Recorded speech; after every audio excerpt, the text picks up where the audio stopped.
இன்றைக்கி நாம் காஜு பர்ஃபி பண்ண போகிறோம். இதுக்கு 1 கப் காஜு முந்திரி பருப்பு எடுத்து வச்சுக்கணும்.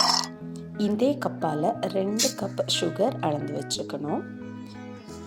இந்த முந்திரியை 3/4 கப் தண்ணி விட்டு ஒரு அரை மணி நேரம் ஊற வைக்கணும். ஊறின பிறகு முந்திரி எடுத்து மிக்ஸி ஜாரில் போட்டு நல்ல நைஸாக வெண்ணெய் மாதிரி விழுக வர்ற வரைக்கும் நாம் அரைக்கணும்.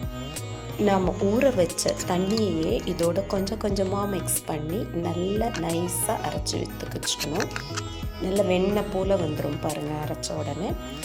அதுக்கப்புறம் ஒரு பேனை வச்சு அதில் அளந்து வச்சுருக்கிற சுகரு, அரைச்சி வச்சுருக்க முந்திரி விழுது ரெண்டையும் போட்டு நல்லா மிக்ஸ் பண்ணணும்.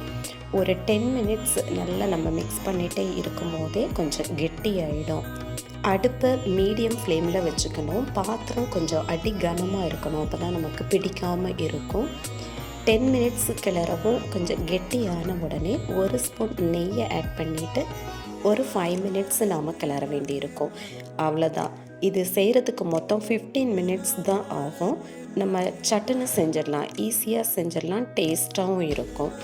இது கிளறி முடித்த உடனே இப்போ பாருங்கள், அதை திருப்பி எடுக்கும் போது வெள்ளை கலரில் வந்துச்சுன்னா சரியான பதம். இப்போ இதை நெய் தடவின பிளேட்டில் கொட்டிடலாம். அதை நல்லா சமப்படுத்திட்டு அதுக்கப்புறம் நம்ம பீசஸ் போட ஆரம்பிச்சிடலாம். இப்போ நமக்கு தேவையான சைஸில் ரெக்டாங்கிள், ஸ்கொயர் எப்படி வேணாலும் நம்ம பீஸ் போட்டு எடுத்துக்கலாம். இப்போ இந்த பிளேட்டு கொஞ்சம் ஹீட்டாக தான் இருக்கும், அதனால் இதை நம்ம இன்னொரு பிளேட்டில் அப்படியே கவுத்தி எடுத்துட்டோம்னா நமக்கு பீசஸ் கிடச்சிடும். அதை நம்ம சின்னதாகவும் கட் பண்ணி எடுத்துக்கலாம். சீக்கிரமாக செஞ்சுட்டோம் பாருங்கள், 15 மினிட்ஸ் தான் ஆகும் இது செய்கிறதுக்கு. காஜு பர்ஃபி ரெடி ஆயிடுச்சு. செஞ்சு பாருங்கள் ஃப்ரெண்ட்ஸ். லைக் பண்ணுங்கள், சப்ஸ்கிரைப் பண்ணுங்கள். தேங்க்யூ.